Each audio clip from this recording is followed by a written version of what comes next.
नमस्कार, आप देख रहे हैं जी बिहार झारखंड। मैं हूं आपके साथ अनुपमा झा। भागलपुर के सुल्तानगंज में बड़ा हादसा हो गया। यात्रियों से भरी नाव गंगा नदी में डूब गई और जिस वक्त यह हादसा हुआ उस वक्त नाव पर करीब 100 लोग सवार थे, जिनमें से करीब 80 लोगों ने तैरकर किसी तरह से अपनी जान बचाई, जबकि 20 लोग अब भी लापता बताए जा रहे हैं। बताया जा रहा है कि नाव सुल्तानगंज से खगड़िया के अगवानी घाट की तरफ जा रही थी, तभी बीच नदी में नाव का संतुलन बिगड़ गया और निर्माणाधीन पुल के पाए से जा टकराई। इस टक्कर के बाद नाव नदी में डूब गई। हादसे के बाद 80 लोग तैरकर किनारे पहुंच गए, जबकि 20 लोग अब भी लापता हैं, जिनकी तलाश फिलहाल की जा रही है। उधर इस हादसे के बाद अधिकारी सीमा क्षेत्र में उलझे हुए हैं। सुल्तानगंज के सीओ का यह दावा है कि हादसा भागलपुर के इलाके में नहीं हुआ, बल्कि खगड़िया के इलाके में हुआ है।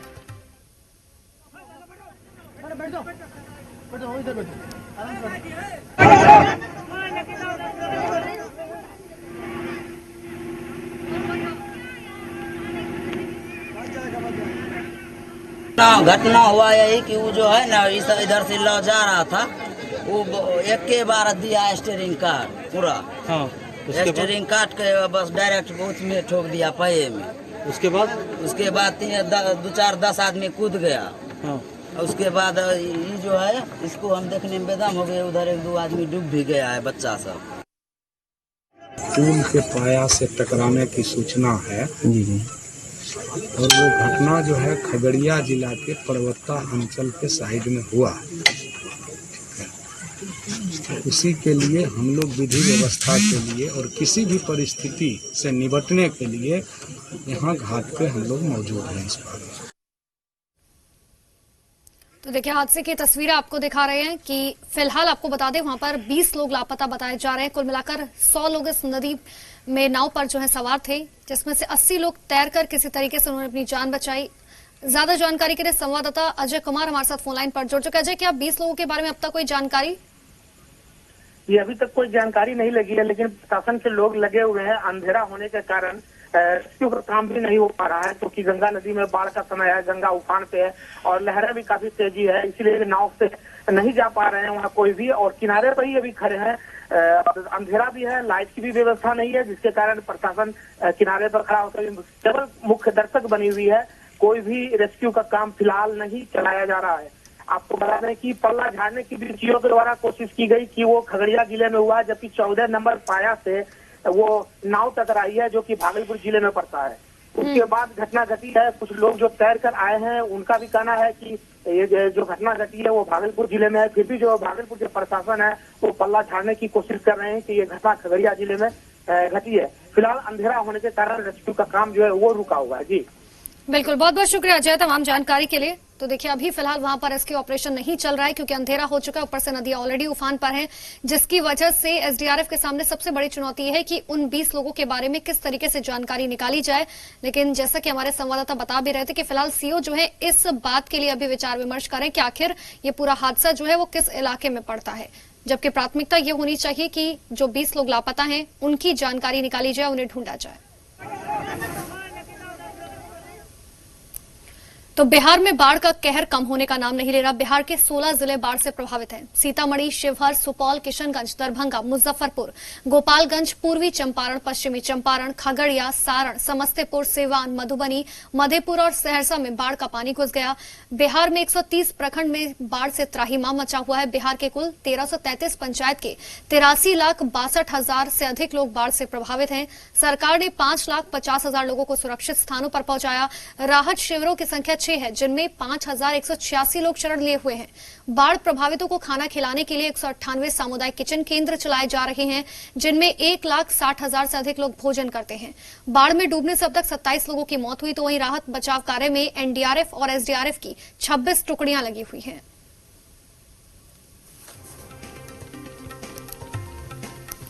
तो बिहार में लगातार बाढ़ का प्रलय जारी है और ऐसे में सबसे बड़ी मुसीबत प्रशासन के सामने ये है कि जो सुविधाएं लोगों को दी जा रही है वो नाकाफी साबित हो रही है। हालांकि 1,60,000 लोगों को कम्युनिटी किचन के जरिए खाना खिलाया जा रहा है, लेकिन अभी भी ऐसी कई जगहें, कई ऐसे इलाके हैं जहां पर सरकार मदद नहीं पहुंचा पा रही है। एक तरफ बाढ़ और बारिश का कहर, तो दूसरी तरफ कोरोना का कहर भी लगातार जारी है। गोपालगंज में बारिश के थमने से गंडक नदी के जलस्तर में कमी आ रही है, लेकिन बाढ़ पीड़ितों की परेशानी अभी भी कम होने का नाम नहीं ले रही। बैकुंठपुर प्रखंड के दर्जनों गांव के निचले इलाकों में अभी भी जल जमाव की स्थिति बनी हुई है। हमीदपुर पंचायत के सभी गांव अभी भी जलमग्न हैं। सड़कें डूबी हुई हैं। दर्जनों गांव का संपर्क प्रखंड मुख्यालय से कट चुका है। लोग बांध, छत और ऊंचे स्थानों पर महीनों से शरण लिए हुए हैं। बावजूद इसके प्रशासन की तरफ से कोई सुध लेने वाला नहीं है। तो बिहार में बाढ़ का कहर जारी और इसी बीच वैशाली में वाया नदी का बांध टूट गया। गोरोल थाना इलाके में हुसैना घाट के पास बांध टूटने से कई गांव में पानी तेजी से घुसा है। सैकड़ों घर पानी में डूब गए। गोपालगंज में सारण बांध टूटने के बाद सारण जिला के लोगों की परेशानी कम होने का नाम नहीं ले रही। यहां जलस्तर में 1 महीने के बाद थोड़ी सी कमी आई, लेकिन आज भी आवागमन के लिए उपयुक्त साधन नहीं है। लोगों के घरों से तो पानी निकला, लेकिन दरवाजे तक अभी भी पानी है। छपरा को गोपालगंज से जोड़ने वाली SH90 पर 3 से 4 फीट तक पानी बह रहा है। जान जोखिम में डालकर लोग यात्रा कर रहे हैं। सारण जिला में बाढ़ की स्थिति जो है वो विकराल हो गई है, लेकिन लगभग 1 महीने के बाद अब जलस्तर में थोड़ी सी गिरावट आई है, लेकिन अभी भी आम लोगों की कठिनाई जो है ये कम होने का नाम नहीं ले रही है। हम अभी हैं मसरक के चैनपुर में। ये छपरा 70 घाट मुख्य पथ SH90 बताया जाता है। आप देख सकते हैं तस्वीरों में कि ये पानी का जो है ये मुख्य सड़क है और मुख्य सड़क पे पानी लगा हुआ है। ओवरब्रिज बनना था, समय से नहीं पूरा हो पाया है, जिसके चलते भी लोगों को काफी परेशानी हो रही है। नहीं, ऑलरेडी कुछ भी नहीं है। 2 दिन से मुखिया जी, बंगरा पंचायत के मुखिया जी है राम बाबू, वो 2 दिन से नाव यहाँ भेज रहे हैं और 4 बजे चली जा रही है, 8 बजे सुबह आती है। यहाँ मरीजों के साथ साथ आम पब्लिक को भी बहुत परेशानी है और 1 महीने से जो लोगों को परेशानी हो रही है, बाढ़ की पानी कम होने के बावजूद भी लोग इतना पानी हेल करके अपनी जरूरियात सामान के लिए बाजार में आना और जाना। नाव आने के बाद ही इसका परेशानी का समाधान होगा। निश्चित रूप से लोग जो है काफी परेशान हैं और जलस्तर नीचे गिरने के बाद प्रशासन जो है वो भी मतलब लचीला रुख अपनाए हुए है लोगों को लेके। लोगों के सुविधाओं से पे कोई ख्याल नहीं है और जिसके कारण जो है लोगों की परेशानी दिनों दिन बढ़ती जा रही है। कैमरा पर्सन मनोज के साथ राकेश कुमार सिंह, जी मीडिया।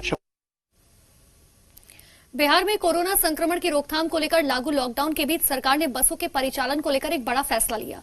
राज्य सरकार ने मंगलवार यानी कि 25 अगस्त से सूबे में बसों के परिचालन की अनुमति दे दी और इस अनुमति में सुरक्षा का ख्याल रखने का निर्देश दिया गया। बिहार सरकार की तरफ से बस मालिक, ड्राइवर, कंडक्टर, जिला प्रशासन और यात्रियों के लिए नई गाइडलाइन जारी की गई। इससे पहले मुख्य सचिव की अध्यक्षता में क्राइसिस मैनेजमेंट ग्रुप की बैठक के बाद परिवहन सचिव संजय कुमार अग्रवाल ने निर्देश जारी किया। सार्वजनिक परिवहन व्यवस्था को सुचारू रूप से लागू करने के लिए सभी डीएम, SSP और SP को परिवहन सचिव संजय कुमार अग्रवाल ने निर्देश दिया।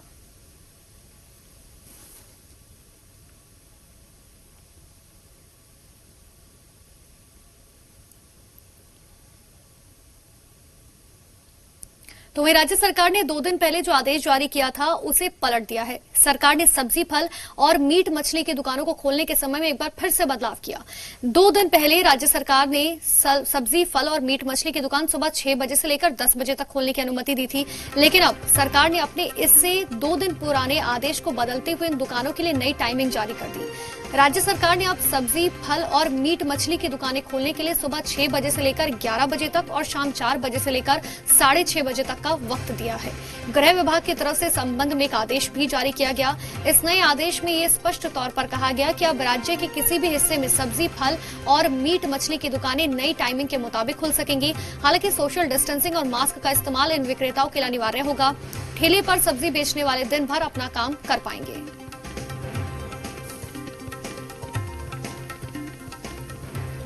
और चलिए अब नजर डाल लेते हैं कोरोना के आंकड़ों पर। बिहार में कोरोना संक्रमण के मामले हर रोज उनमें इजाफा हो रहा है। 24 घंटे में 1227 नए संक्रमित मरीजों की पहचान हुई।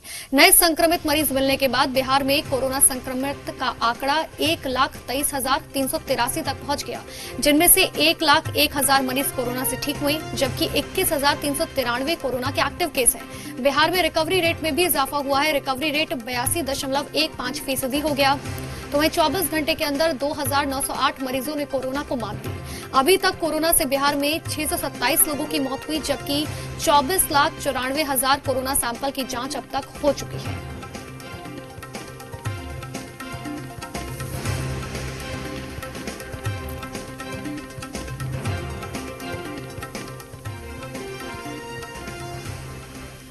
और चलिए अब बढ़ते हैं आगे। सासाराम में वैश्य दरिंदों ने एक 16 साल की नाबालिग लड़की का पहले अपहरण कर लिया और फिर उसके साथ बलात्कार किया।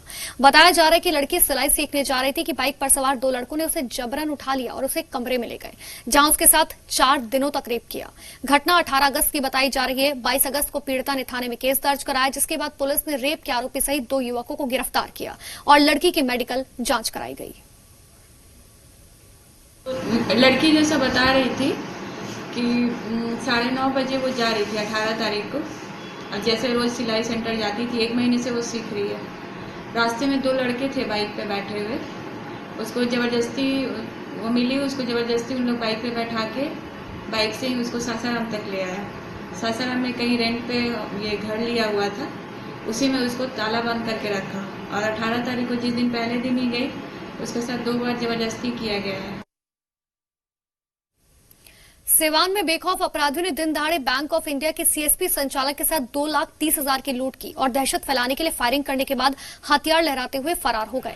घटना बढ़रिया थाना क्षेत्र के तरवारा रोड मठिया की बताई जा रही है और बताया जा रहा है कि हथियारों से लैस 6 अपराधी बैंक के सीएसपी में घुस आए, हथियार दिखाकर लूट की वारदात को अंजाम दिया। घटना के बाद से बाजार में डर का माहौल है। पुलिस घटनास्थल पर पहुंचकर मामले की जांच कर रही है।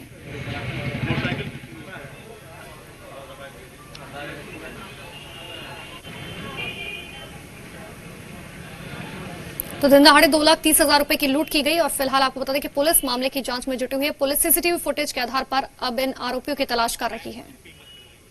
2,50,000 जी जी। कितने की संख्या में अपराधी आए हुए थे? 4 की संख्या में थे, 2 अंदर थे, 2 बाहर थे। किसी को मारे भी हैं? जी मतलब मारे नहीं, लेकिन उसको धमकाया, मतलब मारने के लिए उठाया था। तो उनका उम्र क्या होगा? लगभग 22-25 इसी के लगभग में था। रविवार को पटना में कार्बाइन से प्रॉपर्टी डीलर के ऑफिस पर हुए हमले का सीसीटीवी फुटेज सामने आया। फुटेज ऑफिस के गेट पर लगे कैमरे में कैद हुआ। वीडियो में साफ दिखाई दे रहा है कि 3 बाइक पर सवार 6 अपराधी मौके पर पहुंचते हैं, ऑफिस में घुसकर फायरिंग करते हैं और फिर भाग जाते हैं। इसी दौरान एक बाइक उनकी छूट जाती है, जिसे पुलिस ने अपने कब्जे में लिया, लेकिन बाइक पर जो नंबर है वो फर्जी है। फिलहाल पुलिस मामले की जांच कर रही है। अपराधियों की गिरफ्तारी के लिए लगातार दबिश डाल रही है। देऊर में हुए हमले का सीसीटीवी फुटेज आया सामने। कार्बाइन को बैग में छिपा कर लाए थे अपराधी। वारदात के बाद एक बाइक छोड़कर भागे। देऊर थाने से महज 100 मीटर की दूरी पर रविवार को प्रॉपर्टी डीलर के ऑफिस पर अंधाधुंध गोलियां चलाई गईं। इस वारदात में एक की मौत हो गई और अब इस वारदात का सीसीटीवी फुटेज सामने आया है। वीडियो में दिख रहा है कि 6 अपराधी 3 बाइक पर सवार होकर आए। अपराधी कार्बाइन को बैग में छुपाकर लाए थे। बाइक से उतरकर अपराधी ऑफिस की ओर बढ़े। इस दौरान बैग से कार्बाइन निकाला और ऑफिस में घुसकर अंधाधुंध फायरिंग कर दी। कार्बाइन लिए युवक 2 बार गेट से बाहर आया और अंदर गया। यही नहीं, दहशत फैलाने के लिए पिस्तौल से हवाई फायरिंग भी की गई और फिर गोलीबारी के बाद सभी अपराधी वापस बाइक पर सवार होकर भागने लगे। 2 बाइक तो स्टार्ट हो गई, लेकिन एक बाइक ने धोखा दे दिया। एक बाइक पर सवार अपराधी पहले भाग गए, इसके बाद दूसरी बाइक पर सवार अपराधी जाने लगे। जो बाइक स्टार्ट नहीं हुई, उस पर सवार एक अपराधी दूसरी बाइक पर बैठ गया और एक अपराधी कार्बाइन लिए पैदल ही भागा। 3 मोटरसाइकिल का इस्तेमाल हुआ था, जिसमें से एक मोटरसाइकिल हड़बड़ी में अपराधी छोड़कर भाग गए और उस मोटरसाइकिल की पड़ताल करने के बाद भी चौंकाने वाले तथ्य सामने आए हैं। आप देख सकते हैं कि 2 तरह का नंबर प्लेट लगा है। एक फर्जी नंबर प्लेट ऊपर साटा गया है और उसके नीचे भी एक नंबर प्लेट है। हालांकि ये नंबर प्लेट सही है या गलत है, ये भी देखना होगा, ये भी छानबीन की बात है, इसके बाद पता चलेगा। लेकिन ये उसके ऊपर से एक फर्जी नंबर प्लेट चिपकाया गया था। पुलिस को जो बाइक मिली उस पर फर्जी नंबर प्लेट लगा हुआ है। फिलहाल पुलिस इसे जमीन से जुड़ा विवाद मान रही है और उसी के परिणाम में यह हमला किया गया है। अब आरोपियों को पकड़ने के लिए लगातार दबिश दी जा रही है। पटना बेऊर इलाके में प्रॉपर्टी डीलर हत्या मामले में सीसीटीवी फुटेज सामने आया है, जिसमें 6 अपराधी साफ तौर पर दिखाई दे रहे हैं। करवान सहित कई आधुनिक हथियार से इन अपराधियों ने तबातोड़ फायरिंग की थी, जो पटना पुलिस पर अब सवाल खड़ा कर रहा है। कैमरा जितेंद्र झा के साथ रूपेंद्र श्रीवास्तव, जी मीडिया पटना। मोतिहारी में बाढ़ और कोरोना महामारी से पीस रहे किसानों को अब खाद की कालाबाजारी से भी दो चार होना पड़ रहा है। एक बोरा खाद पर 80 से 100 रुपए अधिक लिए जा रहे हैं और किसान देने को भी मजबूर हैं। कोरोना काल में आफत में किसान, खरीफ के लिए खाद की किल्लत, महामारी के बीच कालाबाजारी। जी हां, मोतिहारी जिले में बड़े पैमाने पर यूरिया की कालाबाजारी जारी है और खरीफ सीजन में किसानों के साथ हो रहे धोखे की खबर प्रशासन तक पहुंचाना जरूरी है। इसीलिए हमने एक ऐसे खाद दुकानदार से बात की जो खाद की कालाबाजारी खुलेआम कर रहा है। रुपया कितना? 2 चाहिए। हाँ 800 400 ज्यादा तो भैया 320 रुपये में मिलता। 320 में ध्यान देना, बंदी बटे कौची का बंदी हुआ? रविवार तो खाद की दुकान में थोड़ी ना बंदी रहता है। कहाँ नहीं रहता है? खाद की दुकान थोड़ा ना बंदी सब दिन सब चीज लॉकडाउन है, खाली दवा छोड़ के बाकी सब चीज लॉकडाउन। 400 देंगे तो दुकान खुल गया है। 400 दीजिएगा तो कल मिलेगा आपको। अभी तो सबको 400 रुपये दे रहे हैं आप। दे रहे हैं बिना बिल पेपर का। क्या चीज? बाहर से आ रहा है तो जा रहा है। आप इसी का बीच में जाइए तो लोकल कॉल खुलेगा तो मिलेगा। 2 गो रेट है आपके यहाँ, बाहर का अलग लोकल का अलग। खाद में तो एक रेट लिखा रहता है। एगो लिखा रहता है तो कल आइए ना, कल आप ले जाइएगा 320 में। अभी तो ज्यादा जरूरी है, बाहर से मंगा के दिया जा रहा है। एक दुकानदार जो कि 320 रुपए की खाद कम से कम 400 में बेच रहा है, यानी एक बोरा यूरिया पर 80 से 100 रुपए की उगाही की जा रही है। इस खरीफ सीजन में सिर्फ 2 माह यानी जुलाई और 20 अगस्त तक यूरिया का 9 रैक मोतिहारी पहुंचा है। ऐसे में खाद की पूर्ति के लिए बड़े पैमाने पर कालाबाजारी हो रही है। कहाँ से खाद लिए और कितना में लिए हैं खाद? 400 में लिए हैं। कितना से लिए हैं? सामने से 400 में लिए हैं, कम नहीं किए हैं। आधार कार्ड भी लिए कि बिना आधार कार्ड का? आधार कार्ड है। हालांकि जिले के डीएम को बड़े पैमाने पर हो रहे खाद कालाबाजारी की जानकारी मिलने के बाद उन्होंने जांच कर कार्रवाई का भरोसा दिया है। पदाधिकारियों को, जैसे कि अनुमंडल पदाधिकारी और अनुमंडल पुलिस पदाधिकारियों को ये निर्देश दिया गया है कि आप टीम गठित करके, फ्लाइंग स्क्वाड गठित करके जो है इस तरीके की जो दुकानें हैं एक रैंडमली जांच करना है कि कितने दाम में वो बेच रहे हैं। जिला कृषि पदाधिकारी को भी जो है इस संदर्भ में निर्देश दिए गए हैं कि कठोरतम कार्रवाई करनी है। जिन भी लोगों के द्वारा स्टॉक पंजी में और एक्चुअल स्टॉक में जो अंतर आ रहा है और बिक्री पंजी में जो अंतर आ रहा है, तो उन पे भी हम अनुशासनात्मक कार्रवाई कर रहे हैं। जिले के सबसे बड़े अधिकारी के आश्वासन के बाद इलाके के अन्नदाताओं में न्याय की उम्मीद जगी है। तो ऐसे में सवाल उठना लाजमी है कि क्या सरकार, क्या प्रशासन विभाग से जुड़े उन अधिकारियों को भी चिन्हित करेगी, क्या उन पे भी कोई कार्रवाई करेगी जिन्हें अपने इलाका में चल रहे कृषि दुकानों का निरीक्षण करना होता है, जांच करना होता है, उन्होंने क्या कुछ किया, क्यों नहीं किया। पंकज कुमार, जी मीडिया, मोतिहारी। सीएम नीतीश कुमार ने नए बने स्कूल भवनों का उद्घाटन किया। पटना स्थित नेक संवाद में वीडियो कॉन्फ्रेंसिंग के जरिए कार्यक्रम आयोजित किया गया, जिसमें 3304 पंचायतों में कक्षा 9 की शुरुआत सीएम की तरफ से की गई। कार्यक्रम में विशिष्ट अतिथि के तौर पर deputy CM Sushil Modi online मौजूद रहे। साथ ही शिक्षा मंत्री कृष्ण नंदन वर्मा ने कार्यक्रम की अध्यक्षता की। अल्पसंख्यक कल्याण मंत्री खुर्शीद उर्फ फिरोज अहमद भी मौजूद रहे। आज जिन भवनों का उद्घाटन किया गया उसे बिहार राज्य शैक्षणिक आधारभूत संरचना विकास निगम लिमिटेड द्वारा बनाया गया।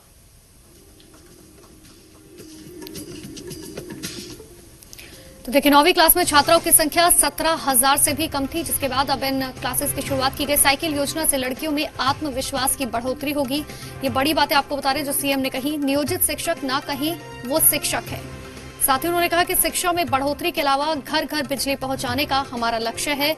छात्र छात्राओं को उच्च स्तरीय शिक्षा के लिए हम लगातार प्रेरित कर रहे हैं। ये बड़ी बातें आपको हमने बताई। सीएम ने उद्घाटन के दौरान क्या कुछ कही। तो आज सीएम नीतीश कुमार सूबे के उन्होंने एक बड़ी सौगात दी है। इस सौगात के तहत ही मुंगेर के 21 स्कूलों में सोमवार से 9वीं की पढ़ाई की शिक्षा शुरू हो गई। राजधानी पटना से सीएम ने वीडियो कॉन्फ्रेंसिंग के जरिए शुभारंभ किया। मुंगेर में से लेकर मुख्य कार्यक्रम जानकी नगर हाई स्कूल में रखा गया, जहां जिला शिक्षा विभाग से कई अधिकारी मौजूद रहे। पूरे बिहार में 3304 माध्यमिक विद्यालय विहीन पंचायतों में 9वीं कक्षा का शुभारंभ माननीय मुख्यमंत्री जी एवं उप मुख्यमंत्री के कर कमलों से वीडियो कॉन्फ्रेंसिंग के माध्यम से किया गया है। उसमें सभी प्रमंडलों के एक विद्यालयों को चयनित किया गया था, जिसमें मुंगेर के उत्क्रमित माध्यमिक विद्यालय जानकी नगर का चयन हुआ था। और अब बात बिहार की राजनीति की। लगता है कि एनडीए में सीटों का फॉर्मूला फिक्स हो गया है। सूत्रों की माने तो जेडीयू, बीजेपी और एलजेपी के बीच सीटों के बंटवारे की रूपरेखा तैयार हो गई, बस ऐलान होना बाकी है। और इस बात के संकेत जेडीयू के नेता भी दे रहे हैं और बीजेपी भी दे रही है। बस एलजेपी अभी तक अपने पत्ते नहीं खोल रही, लेकिन जिस भरोसे के साथ जेडीयू और बीजेपी दावा कर रही है, उससे ये साफ लग रहा है कि कुछ दिनों में इसका ऐलान कर दिया जाएगा। सीटों को लेकर एनडीए में बन गई बात, बंटवारे के फॉर्मूले पर हो गई सहमति। जेडीयू, बीजेपी और एलजेपी साथ लड़ेंगे चुनाव। लगता है एनडीए में सीट बंटवारे को लेकर सहमति बन गई है। सूत्रों के हवाले से खबर मिल रही है, जो फॉर्मूला तैयार हुआ है उस पर सभी दल तैयार हैं। जेडीयू के दिग्गज भी इसे लेकर संकेत दे रहे हैं और बीजेपी भी जेडीयू को बड़े भाई की भूमिका में देखना चाहती है। देखिए, उच्च स्तरीय बैठक होगी। कुछ लोग जो हैं, जो वार्ड मेंबर का चुनाव भी नहीं जीतते हैं, लेकिन लंबी लंबी बातें करते हैं, बैठले बैठले सीट बांट देता है। जो भी हमारे एलाई पार्टी है, जो उनके आला कमान है, वो बैठेंगे तो आसानी से सीट बढ़ जाएगी। विधानसभा चुनाव में भी देखेंगी, शाम को बात होगी, रात में तय होगा और अगले दिन सुबह में सीटों की संख्या घोषित हो जाएगी। बाकी जो भी खबरें चल रही है उस खबर का कोई मतलब नहीं है और भाजपा, जदयू और लोजपा मिल के चुनाव लड़ेगी। सूत्रों के हवाले से जो फॉर्मूला हमारे सामने आया है, इस बार जेडीयू 110 सीटों पर अपने प्रत्याशियों को उतारेगी, जबकि बीजेपी के खाते में 100 सीटें आएंगी, तो वहीं एलजेपी के खाते में 33 सीटें होंगी। हालांकि अभी तक इसका औपचारिक ऐलान नहीं हुआ है, लेकिन हमारे सूत्र दावा कर रहे हैं कि एनडीए का फॉर्मूला लगभग तय है। लेकिन जिस अंदाज में बीजेपी और जेडीयू के दिग्गज संकेत दे रहे हैं, वैसा रंग एलजेपी का नहीं दिख रहा है। कभी लोजपा जेडीयू को अपने चिराग के लौ से जला रही है, कभी बीजेपी लोजपा के माध्यम से जेडीयू पर दबाव बना रही है, कभी जेडीयू लोजपा के चिराग को बुझाने में लगी है। एनडीए में न सिर्फ फुटअव्वल है सीटों को लेकर के। लगातार एनडीए के एक बड़े साथी चिराग पासवान जी नीतीश कुमार पर एक सवाल दाग रहे हैं, उनके असफलताओं को पिटारा खोल रहे हैं, तो वहाँ कहाँ कुछ ठीक है। एलजेपी ने भले ही पत्ते ना खोले हों, लेकिन जेडीयू और बीजेपी के इशारे तो यही कह रहे हैं कि बात बन गई है। बस इंतजार कीजिए, ऐलान भी हो जाएगा। दिल्ली से नेहा के साथ पटना से प्रीतम और धीरज ठाकुर, जी मीडिया। और इसी के साथ फिलहाल खबरों में इतना ही। देखते रहिए जी बिहार झारखंड। नमस्कार।